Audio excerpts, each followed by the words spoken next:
We're back at 7:50 to talk of former Beatle George Harrison. He has gone from being a household word with the Beatles to being something of a recluse, at least in the mind of the public. But today's music reporter Rona Elliott has joined us this morning. She's talked to Harrison in London and says that's not the case at all. Good morning. It isn't, Brian. That's right. George Harrison hasn't been in hiding, but he and his wife Olivia do avoid the press when they can. They divide their time between England, Hawaii, and Australia, and instead of making music, Harrison is making movies. His company, Handmade Films, is currently producing Shanghai Surprise with Sean Penn and Madonna. His newest film, which opens next week, is entitled Water and stars Michael Caine and Valerie Perrine. It gets better. How do you know? Because I have some friends in the music business and I made a few calls. Today, my God, it's the concert for Cascara. Even though some people think you've been a Howard Hughes recluse, growing long hair and nails, in fact, for years you've been making films. How did you get involved making films? That's right. About, I think, 1978. It was Monty Python's Life of Brian. They were started to try to make that film, and they had some backers who backed out. I suppose that's why they call them backers. And a friend of mine asked me if I knew of how to get them the money to make the film, and I was just a big Python fan, so I asked my business manager, and he said, let me think about it, and a week later he came back, he said, yeah, I think I know how we can do it. We'll be the producers. So that was it, really. We made The Life of Brian, and after that, all kinds of other projects started coming in, and so we decided to make a few others. It's been happening like that ever since.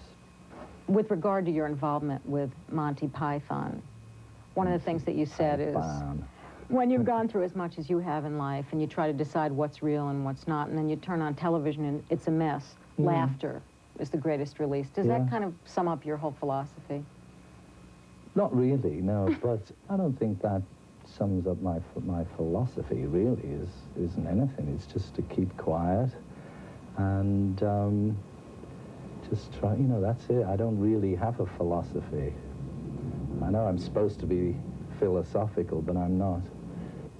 Handmade Film seems to lean toward comedy, though. Yeah, maybe 80% comedy, but there's getting to be a few serious ones now. A few weeks ago, you received a critical award here in London, the London Standard Film Award, which was for your outstanding contribution to British filmmaking. There are a lot of people who consider you to have kind of saved the British filmmaking industry. Well, I think it was more of the award for the only English or British company that's left. And I think it was just, they thought, well, we better give them something because they may be the only company left next year. I don't know. But it was nice anyway. At least they recognized that we were around doing things. In your filmmaking, you've said no docudramas, no real-life experience, because of your own experience? Well, is that an invasion of privacy? I sort of wasn't keen. I think with the Beatles, there were so many stupid films made about us, and they didn't even wait till we died, you know. I mean, most of the times they at least wait till you're dead, and then they make up all this stuff. But I don't personally like docudramas or that kind of stuff, because I know what's happened to us and how it's been represented. It shows me that I'd say 99% of all history is a lie or rubbish. Changes your perspective, doesn't it? Certainly does. Obviously, though, since you're an executive producer, you could go in front of the camera if you wanted. Have you any desire to act? Well, this is acting. Not really, no.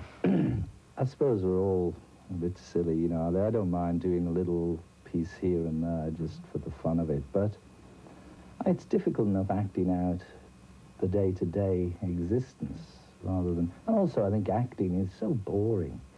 You know, they sit there for day in, day out, waiting for them to set up the cameras, and, you know, it's sort of fun when you see it all cut together, but it's much more tedious than, say, making a record. You can make a record much quicker.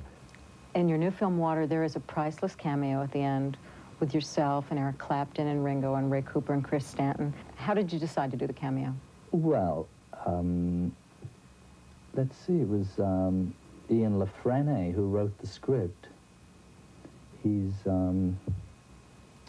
he'd written that into the film, and you know, he just is a cheeky fella, and he said, you know, this would be good if we could do this. And at first, when I read it, I thought, well, you know, I think he's pushing his luck here.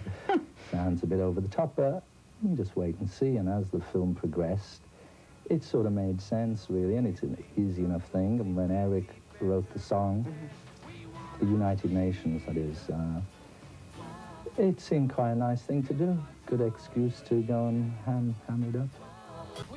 Tomorrow morning, we'll talk to George Harrison about his relationship with the press and his philosophy.